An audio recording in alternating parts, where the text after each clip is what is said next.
Hi, ladies. Welcome to the show today. I'm Diane Canada, and I'm going to be welcoming in my friend Joe Leurs. We're going to be talking through today some topics that we're not leading with in the campaign. As many of you know, I've come alongside of him to help run the campaign. And as we're out on the campaign trail, we're getting questions. And, Joe obviously stands strong for making America safe again with his military and police background. That is top of mind for him. But many people are wondering where he stands on the other issues. And so we're going to dive into that today.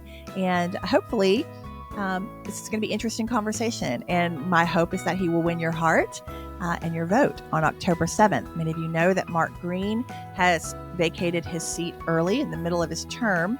He's retired from the U.S. Congress, and that has opened up and sparked a special election. We've got 11 candidates all vying on the Republican ticket for his seat, and that's going to be narrowed down to one candidate on October 7th. So that one Republican that wins that primary election will then face off against the Democrat on December 2nd. So our job today is to get to know Joe. Let's dig a little deeper into his thoughts and his stance on a lot of these platform topics that we care about. And let's see if he can't win your vote on October 7th. So please welcome to the show today, Joe Leurs. Hey, Joe. Hello, Diane. Hey, ladies. Thanks for having me again. Yeah, thanks for coming back in. All right, you're on the hot seat today. Are you ready? Let's do it. What do you want to know? All right, we're going to go through these topics fairly quickly, Joe. We don't need like all the details. We just kind of want to know where your heart is. Let's start first, right out of the gate, with term limits. This is something that we're seeing together on the trail a lot. People are really concerned because we know that in Congress, people stay forever. It's like a retirement program up there, and when they're in power that long, it's dangerous. So let's talk through your thoughts on that. Tell us where you stand on term limits.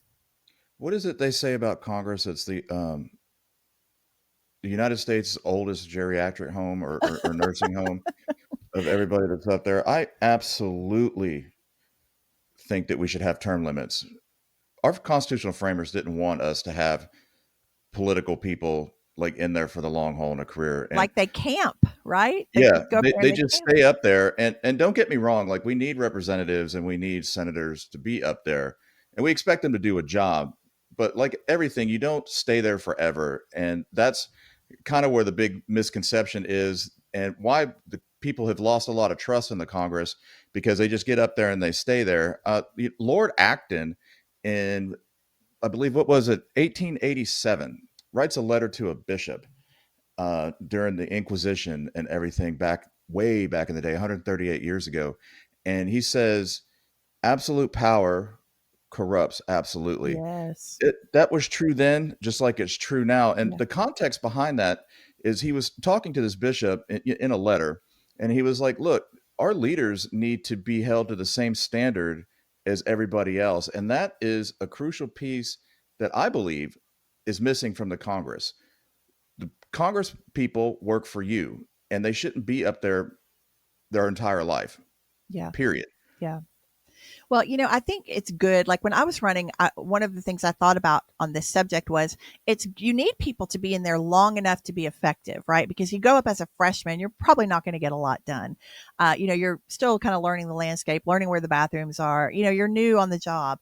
You need to have time to develop relationships and to be able to, understand how the machine works, and then to be able to be effective in it. So I think you do need more than one term, but how many terms do you think is appropriate? Like what's that balance? I personally believe that as far as the House is concerned, you shouldn't be doing more than 3 to 5 terms. It's hard to put a number on it because the learning curve is different for everybody as you navigate the swamp. Yeah. You're surely not going to learn it after your first year and a half, maybe. And then after you've cultivated these relationships, like you said, then you kind of move up in seniority and you're starting to learn more.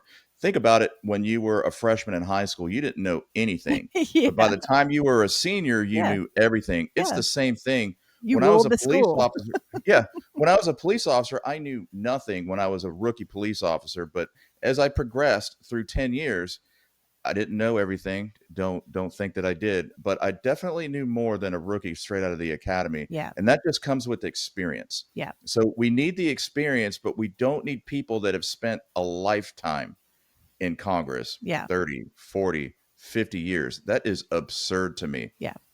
I agree. I agree. So on that topic, real quick, I just want to touch on one other thing. In order to, okay, so in order to have term limits, that means that Congress would need to vote for that.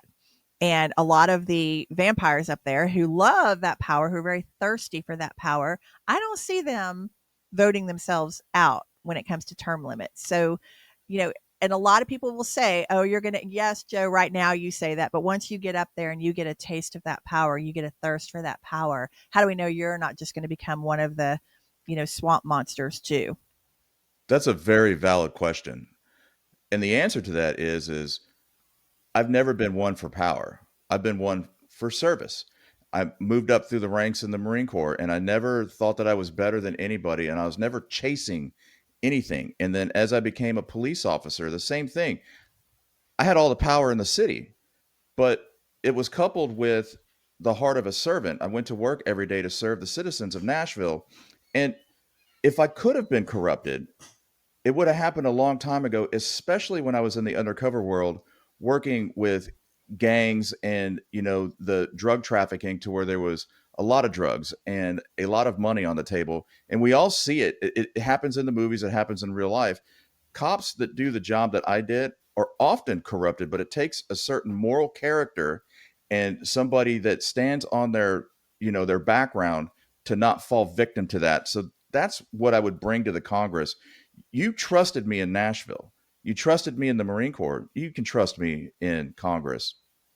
That's a really good point. And I can vouch for you because we've spent a lot of time in the police department. We've gone back and we've visited a lot of your colleagues there, the people that you served right beside. And for 10 years, for you to spend 10 years in that cesspool and to not be corrupted, to be able to be so embraced by those people that you served with and them telling me about your integrity and your character, I would say that's a true testament to the fact that you can't be corrupted. I would imagine standing in rooms with money and drugs and all of that, the temptations that you faced, if you were susceptible to that, then that would probably be a very different embrace that we would see down at the PD right now.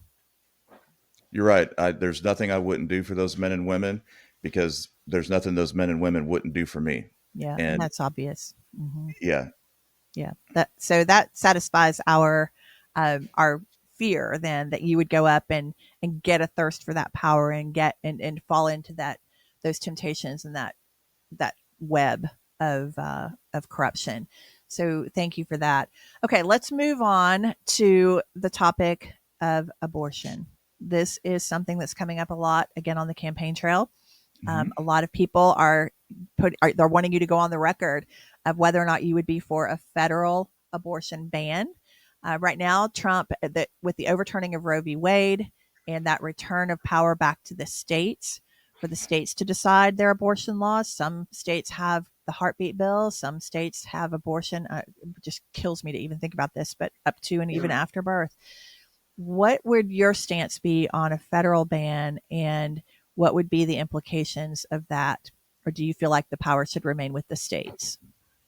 So the question was last night, and I kind of thought about it later on as on the drive home. I believe that life begins at conception. You have, the human egg and the sperm, and they fertilize, and the egg starts to split in cells. That by definition in science is life. Yes. Now, what life is more important than others? That's the question. I don't believe in abortion. I never have. I never will.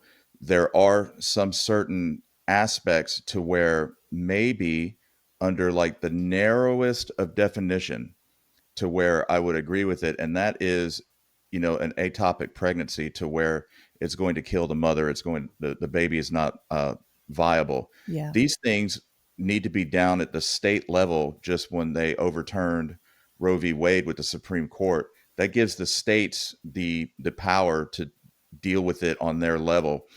Here in Tennessee, it's not something that's easily done, and I'm thankful for that.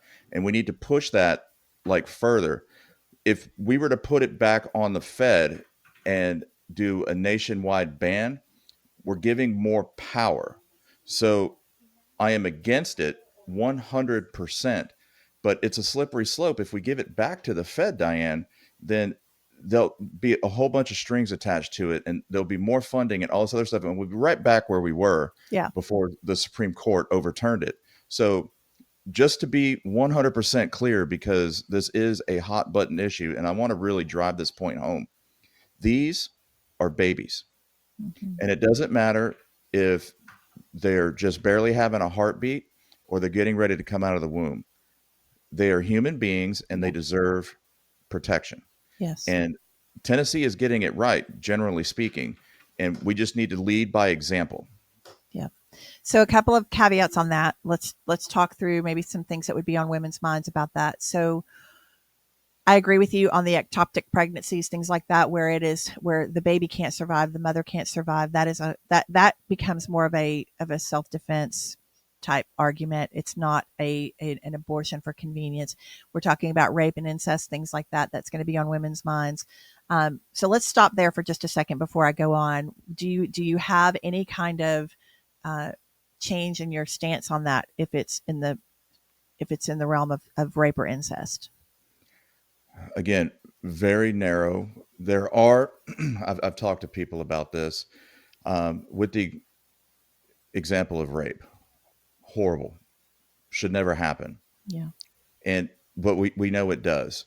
If we can empower women to go to the doctor and prosecute these men, there are ways to where you can stop the pregnancy before it happens. Yes. And I believe that that is a better way Yeah. than to have an abortion, because you can really stop the problem before it happens. Not saying that babies are a problem by any means, Right. but if that were to happen to you, if we can remove the stigma of this woman was raped, because 99.9999% of the time, it's not the woman's fault. It is a man that wants to assert power. It's not even really about sex, it's about power. It's about power. Yeah. So if we can remove that stigma and empower women, and these are questions that my daughter has asked me, who's 12. Mm-hmm. Daddy, what do I do? Well, what you do is you tell daddy, Yeah. and daddy will take care of you. And then that also opens the door for, prosecution, because, they do a rape kit and they can Mm-hmm. get DNA, and it allows guys like me that have a badge to go after these animals and lock them up Yeah. so And that there's they don't do it to another woman, another sister, another daughter. yeah. And there are a lot of extenuating circumstances around a horrible act of violence like that. Mm-hmm. So we can't cover all of that today, but we just wanted to kind of get the initial. We just want to understand your heart about this issue.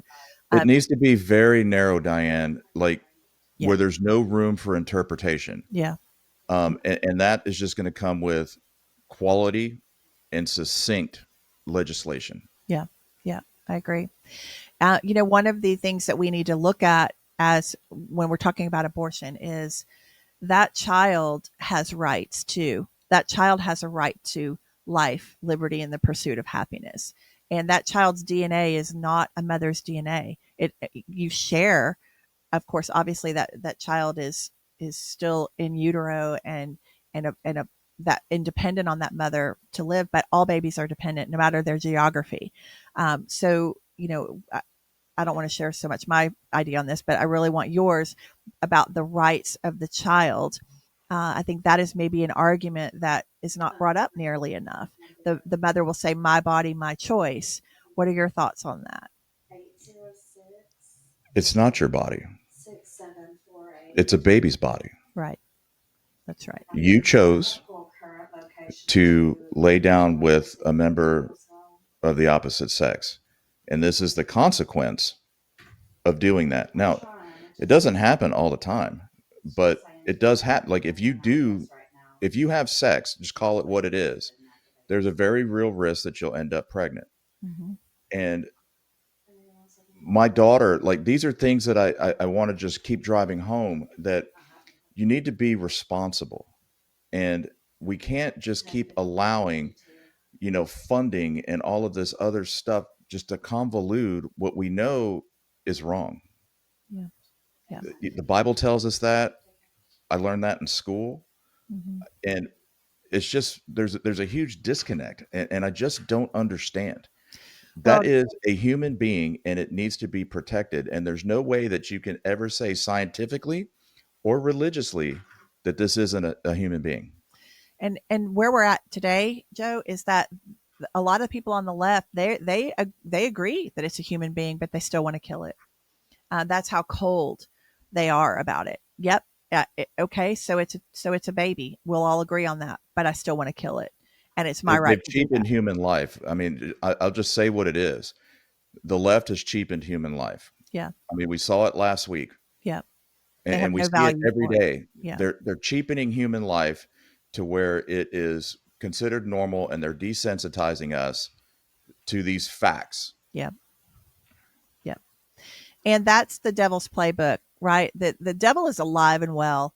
And as a Christian, and we're going to get into that next, but as a Christian, you can't read your Bible and deny that there is an enemy. The Bible talks about it just 250 times alone, in the New Testament, I think it is. There, we have an enemy and he is alive and well.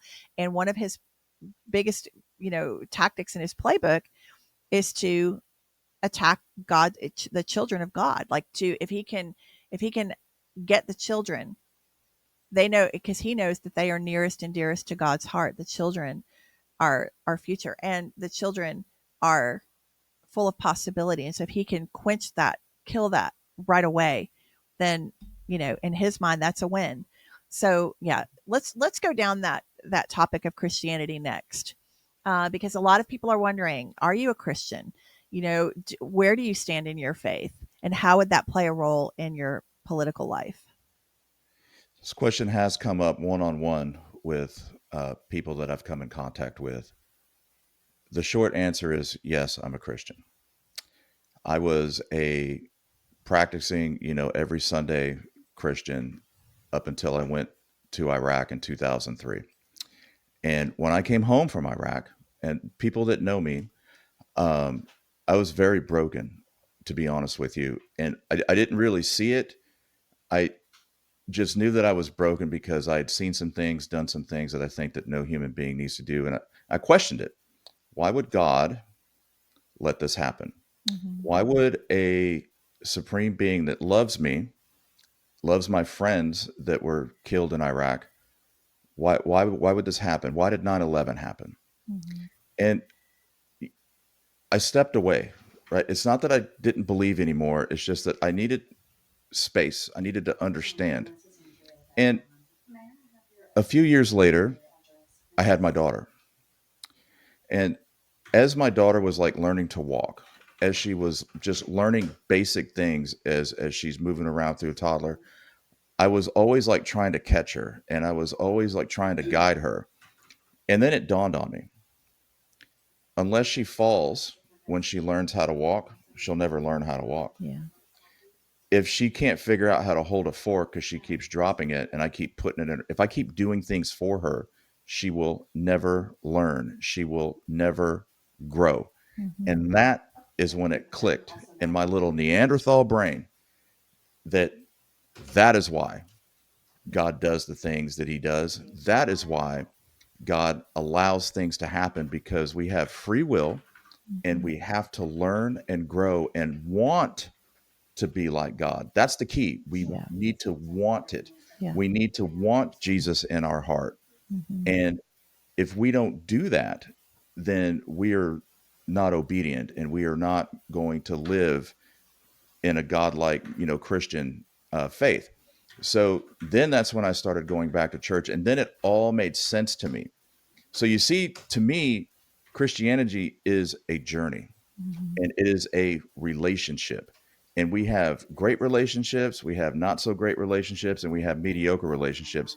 And it could all be with the same person. So as I was going through life and my journey in Christianity, those are the key points that shaped me to make me fully understand. And to be honest with you, Diane, I probably wouldn't have understood that had I not had my daughter. Yeah. And everything is clearer to me now. Mm-hmm. And these are the things that motivate me. Just like with Charlie Kirk, he wanted to be remembered just for his faith. There's not a Mm-hmm. doubt in my mind that that man didn't love his daughter. Mm-hmm. Yeah. Not a doubt in my mind. Yeah. Just like there's no doubt in my daughter's mind that her father loves her, just like God loves us. Yeah.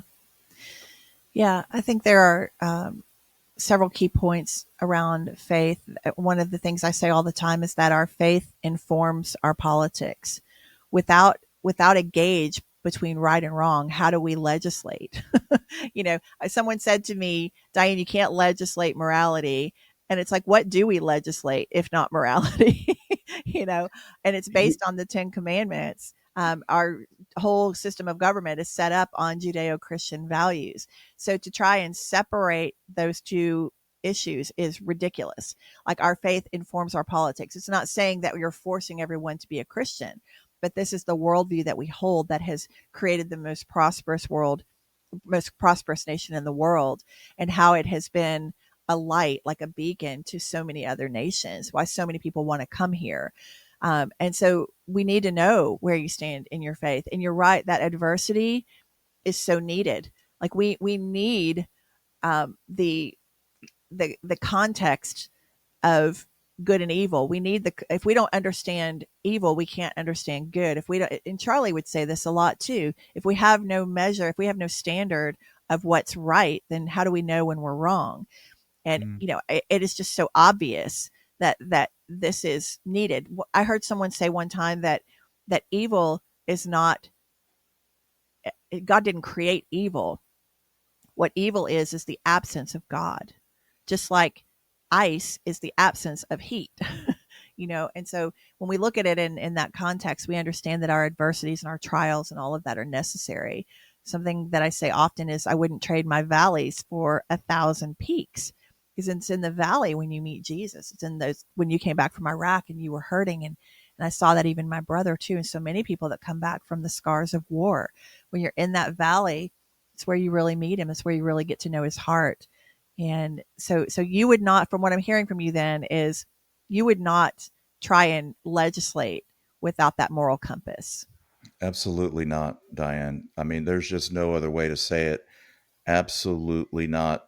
Good. Judeo Christian values are part of who we are. Yeah. It's part of who I am. It's wrapped up in our DNA. It's in our Constitution. It's on our money. It's Yeah. on our license plate here in Tennessee.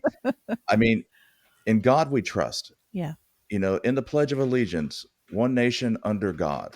That's right. It is everywhere because we believe that there is a God. We believe that there is a loving God, and we understand that as free will that God gave us, just like what to point go to your point, what you were talking about.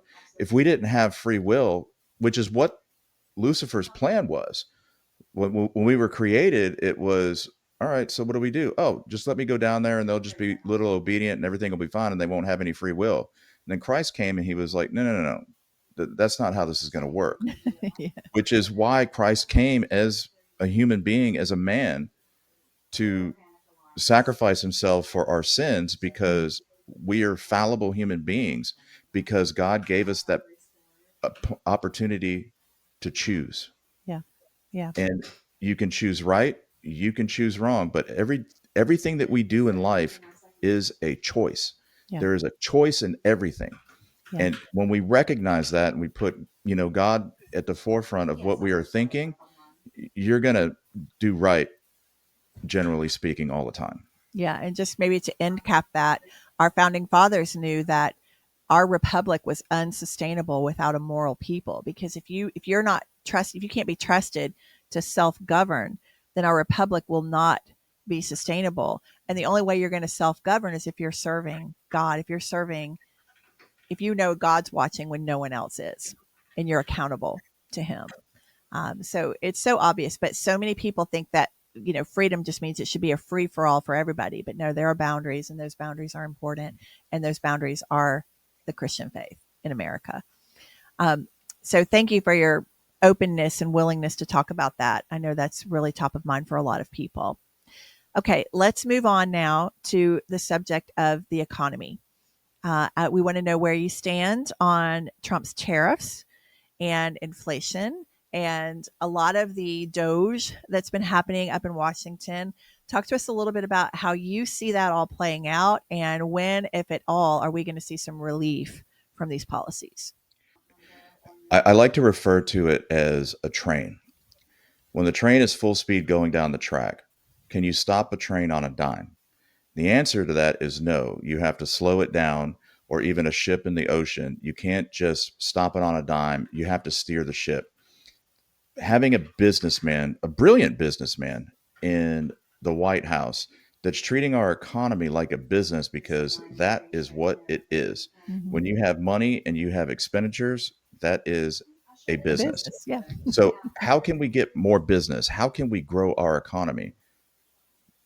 When I was studying for my MBA, I had to go to the Czech Republic and I was wandering around Prague, and I noticed that there was an F-150 Ford pickup truck in a showroom. So I stepped in there because I hadn't seen any American cars anywhere. And the equivalent in Czech at the time, that was priced at $100,000. Wow. Well, that was only like a $40,000 truck here in the United States at the time. And I asked the guy why. And he was like, "What do you mean why? Like, we have to pay all these taxes and we have to pay all these import fees. We have to pay all these tariffs, right? Um, in order to get to for that to happen." And it's the reason that other countries weren't doing business with us, because we have all these cars here. And there's no check and balance. So all Donald Trump did was make other countries play by their own rules. And Mm-hmm. what that is doing is it's stimulating our economy to the point to where it's like, now what do we do with this extra money? Question came up last night. Do we put it all on our debt? That's a very good question. And a short answer would be yes. Do we reinvest it to make more money, to make it grow because we know how the capitalist economy works? Another great question. I would say yes. Or Mm-hmm. do we cut a check back to the American people because the government has been taking their money and they haven't been getting a very good return on investment for the better part of 40 years? Yeah. Also, a great yes. So Mm-hmm. I would say that we need to take a balance of all three of these Yeah. to Why does where it have to we be can. either or? Yeah. Right. So we can pay down the debt. We can invest in other companies. Uh, for example, the Intel computer chip company. The United States government is in talks right now to purchase 10% of that company. So what's that going to do? That's going to stimulate the company of Intel. That's going to create more jobs. And then that's going to put or take away reliance on foreign manufacturing for computer chips that we need literally in everything Yeah. now. And we're not going to have the people of the United States is not going to have a seat at the table to make decisions for this company, but we are sending or poised to send billions of dollars to this company. So then what does the CEO, the chief executive officer, have his first duty to when he's running a company that's publicly traded? And the answer to that is to the shareholders. He needs to turn a profit. So the government will receive money from Intel that they can in turn reinvest and then pay down debt. And it's a win win for everybody. Mm-hmm. We do it in commodities, Mm-hmm. we invest in oil. Why aren't we investing in a company that we're not going to have a seat at the table to tell it what to do? And That's a then you good just point. boil down to tariffs. You know, there's issues with soybean here in Tennessee to where farmers can't sell their soybean. Well, if we have a surplus of money, what can we do with that? Well, we can put more money to the farmer to where we can sell his soybean, to where we can stimulate agriculture, which is a $1 billion industry here in Tennessee. I mean, it's on our seal, agriculture and commerce. Yeah. So there are ways and levers that we can pull and we can move and as we navigate this landscape, because we have more income coming in. And when you have more income coming in, that's good business. And if you can just run the country and the state like a business, it's beneficial for everybody. There are people who are hurting in this interim, like you just mentioned, the farmers. I've got a friend who they have a manufacturing company. They're hurting because of the supplies that they're usually buying from China. They're having to reroute now and buy from other countries to avoid the tariffs, things like that. So I think you're right. There are ways to kind of ease those burdens right now with a lot of the revenue that's coming in. One of the things people may not know about you that is maybe really interesting for them to know is that you've got an MBA from Lipscomb. So I even do. though you have this experiential wisdom that you bring from the military and from the police force, you also have this great business acumen and higher education, to bring to this conversation. So that is maybe a good place to then segue to my last topic I wanted to talk to you about today, which is how do you blend all that now, come into Washington? How does all that experience now trickle down to the everyday person? And you've got a really unique take on this. So let's talk through that. Yeah. So great question, Diane. The unique perspective that I can bring to the Congress is understanding how things work in the real world. Mm-hmm. We know that everybody or a lot of people in Congress are all attorneys, and the attorneys write these bills, and these bills, are all convoluted and just don't really make a lot of sense in the real world application. And being on the receiving end and being able to enforce what is being legislated is key. So understanding how the bill is created, the process that it goes through to the end state, there isn't anybody that I'm aware of that can give advice or course corrections as it's going through, because what may sound good on paper may not translate to the real world. For example, in the state of Tennessee, it the state does not recognize illegal immigrants with driver's licenses that are from other states. It's Class B misdemeanor, which means you can go to jail for it. Mm-hmm. Great. How do we enforce it? And when I ask that question, people just look at me like I'm crazy.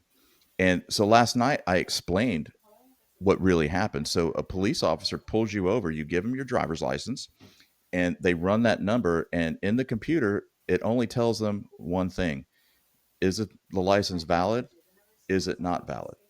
Doesn't say anything about your citizenship. Yeah. So, as a regular police officer, how do I know if you're an illegal immigrant? Yeah. And the How would answer you is know? I don't. Yeah. So, my question is how much time, effort, and money did it cost to pass this Yeah. ineffective bill? Yeah. And had somebody like me been up there, that'd have been my first question. I'm like, yeah, this all sounds great on paper. I love your heart. I love where you're going, because I think that illegal immigration is a very serious problem.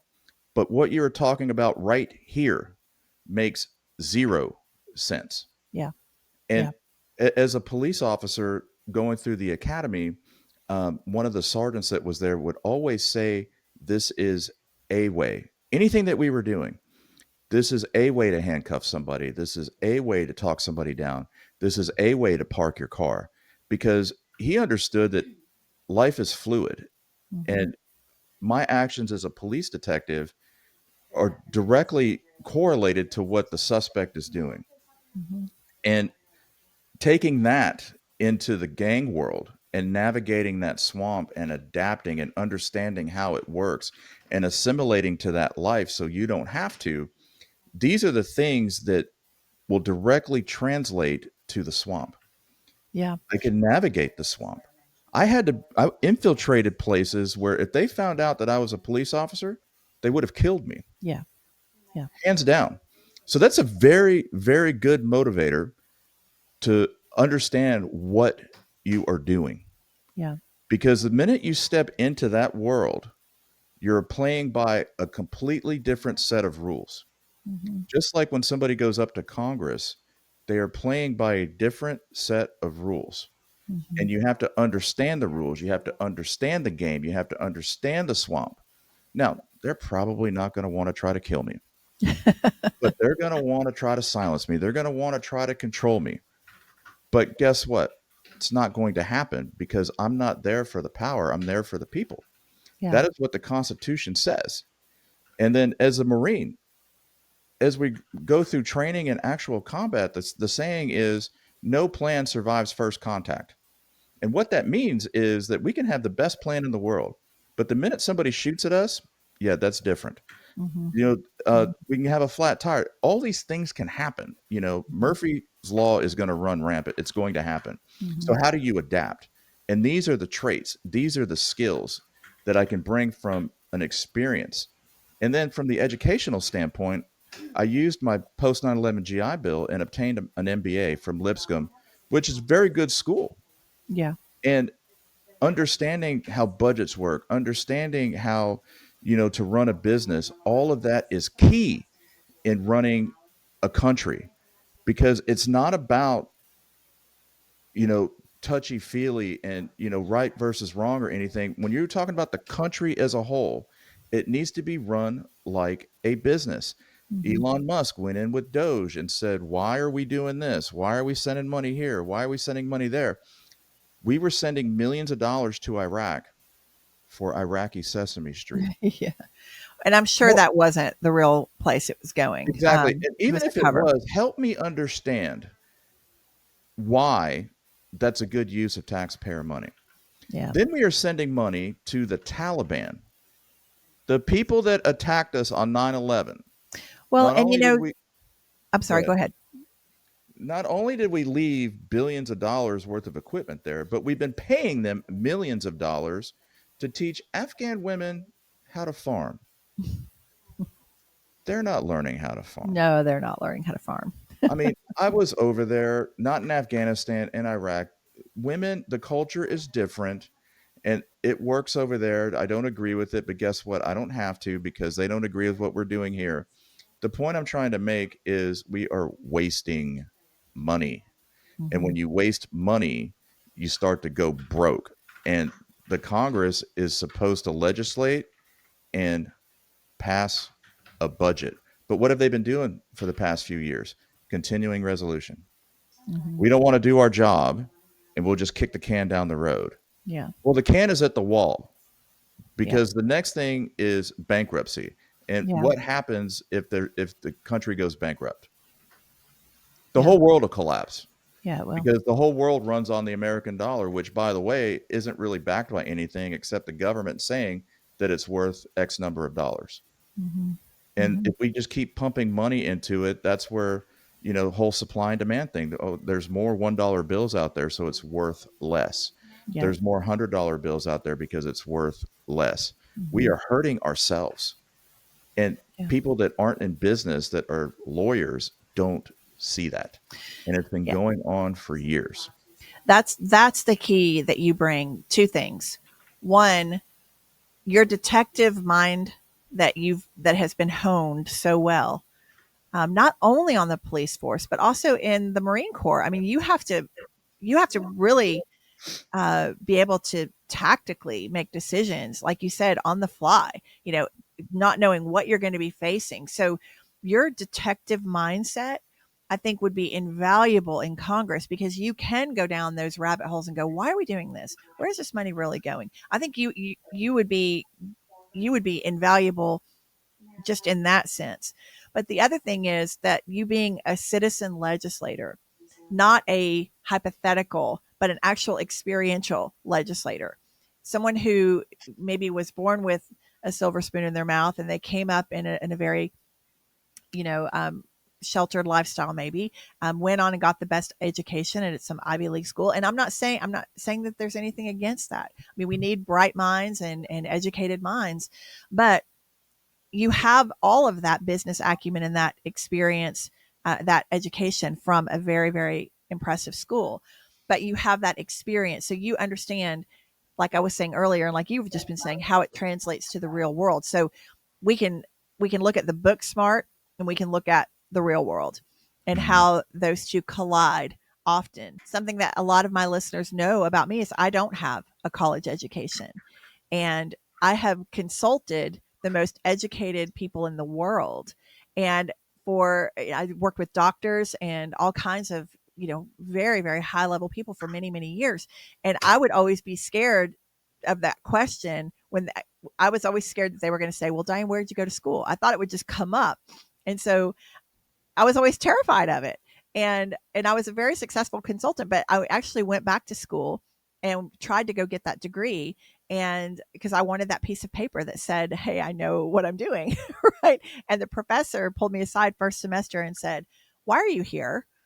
And I explained what I just explained to you, and she said, "Diane, we'll take your money if you want, but you know, you don't need that." She goes, "Have you been getting results?" And I would say yes, and she'd say, "Well, you don't need this degree to prove that you're effective. Charlie Kirk didn't Yeah, go to Charlie Kirk. college, and Perfect. he built a $90 billion American movement. Yes, he did. You don't Sure need did. a college degree to be successful in life. I just want to say that, like, up front. Yeah. I have college degrees and they're great, but that doesn't mean that I'm any smarter than anybody else. Well, you have the balance, I guess, Yeah. is my point. The people in Congress, like you said, that are majority lawyers. Again, not that we're not bashing anybody, but majority of Congress is lawyers. And you have that balance. You bring the education, the business acumen, being a small business owner, veteran business owner, but you also have that boots on the ground, that real world. So what kind of, we would be so blessed to have you in Congress with that well-rounded, very like full view of how a bill becomes law, all the way down to the prosecution level, to the judicial level, how the sentencing, the after effect. I mean, this has been your world. So I just feel like, especially in a country right now where safety is top of mind, where we've got people that have infiltrated our country from the worst gangs in the world, the worst drug cartels in the world, who better than an undercover gang detective, undercover narcotics detective with the business acumen and the education to go serve us in Congress? To me, this is a no-brainer. Me too. I mean, I saw the opportunity. I mean, I'll just tell you, the reason I got an MBA is because had I stayed with the police department, I wanted to move into management. And as become supervisor, all the lieutenants, the captains, the deputy chiefs, they either have MBAs or they have law degrees. Because the police department is run like a business. It has to be like they have to pay people. They have a budget, and the chief has to, make moves, that are financially sound. And that's why he has these people that are in these high ranking positions to advise him. Yeah. And that is why I chose to go the business route. And then, just as things happen, I had to retire early. But that was the reason. I was always working for something. I was working for the government my entire life. And if you can run the government like a business, then it's a no-brainer. Yeah. Joe, we're all rooting for you out here. And Thank you. It's been such an honor to stand with you on this journey. And anyone watching that now knows a little bit more about you today, my hope is that you won their vote today. And October 7th is the primary date. That's when we need you ladies to turn out. So please turn out and vote Joe Leurs for U.S. Congress to fill Mark Green's vacant seat. Joe, there's a lot of good men on this campaign trail. We're getting to know them. I'm sure that there are several that could do a good job up there, but I think you own this space. I think this is your moment. And I'm very hopeful. I know it's been a short runway. You've been working so hard. I think we've probably worked harder these last few weeks than we have in a long, long time. And God put you in positions, the right person in the right position with the right capability. And I think that I can bring that to the table of Tennessee 7. I would look forward to representing all of you. Yeah. Yep. All right, ladies. Thanks for tuning in. Joe, thanks for sitting with us again and just helping us understand where you're coming from and what you would do, how you would, helping us picture you in Washington and how you would serve. This has been a great opportunity to really hear your heart and learn more about you. So thanks for coming in. Thanks for having me. Yeah, you're very welcome. All right, ladies, I will see you next time. And again, mark your calendars right now, October 7th, if you live in Tennessee District 7. This covers 14 counties up here, kind of on the western, the northern and southern western side of Nashville. You can download the Go Vote TN app here on your screen, Go Vote TN. You can download that app, put in your address, and it'll tell you exactly what district you're in. It'll tell you exactly who your candidates are, tell you exactly when to go vote and where, and it'll even remind you to do so ahead of time. So please vote October 7th. And as always, lady up. I'll see you next time. Women of America, here's some breaking news. Ain't no cavalry coming to save the red from the rabid blue. We have the power, time to take the field. Step up and